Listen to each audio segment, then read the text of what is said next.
خبرې کوي دنیا لګیا دی د سپومۍ انور خبرې کوي پښتانه ناست دي لا د بر ګودر خبرې کوي زه په دې نه یم چې په کلي کې مې شر وشو خو زه په دې نه یم چې په کلي کې مې شر وشو خو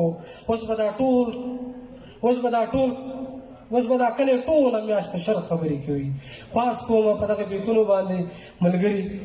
جمال شاه جمال صاحب ته چې میک له راشي او زموږ سره خپل خوندور شعرونه شریک کړي ستاسو د لاسو په پړقا کې میک ته راغواړم جمال شاه جمال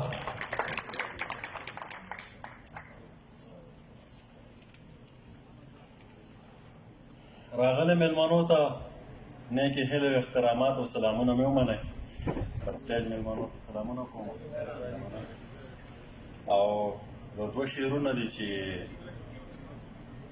د باچاخان له دروند نظره لرې لرې ګرځي د باچاخان له دروند نظره لرې لرې ګرځي هر یو پښتون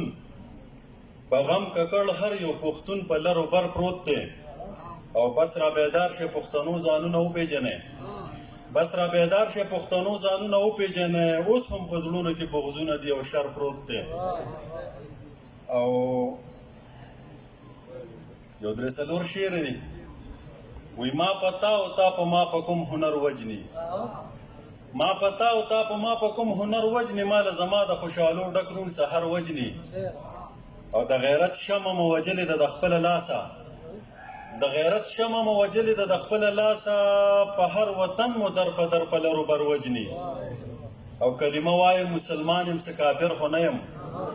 کلمه وایم مسلمان یم څه کافر خو نه یم دا مسلمان مې بیا په کوم الله اکبر وجني او دا زه جمال بس یو دیدار ستا د جمال غواړم دا زه جمال بس یو دیدار ستا د جمال غواړم ستا انتظار مې د راتلو هر مازدیګر وجني او وی زړګی مین د نازولو په چل نه پوهېدو زړګی مین د نازولو په چل نه پوهېدو جانانه تا ته د ویلو په چل نه پوهېدو زړه مې بلا زړونو کې زیاده محبت جوړ کړی زړه مې بلا زړونو کې زیاده محبت جوړ کړی صرف یو ستا د خپلولو په چل نه پوهېدو او د هلاکت په مزو یې څه بلا مخلوق پیللی د هلاکت په مزو یې څه بلا مخلوق پیللی خو د موسی د ګیرولو په چل نه پوهېدو او هغه په پخت د پښتو فخر کو پښتو یې کوله هغه په پخت د پښتو فخر کو پښتو یې کوله بس د پښتون د یو کېدلو په چل نه پوهېدو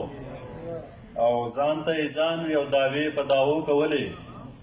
ځان ته یې ځان وي او دعوې په دعوو کولې هغه د ماشي د وژلو په چل نه پوهېدو او جمال دا شعر دی پکې چاته ډالۍ وي چې جمال ډېر څه د زړه وویستل او هېر یې هم کړل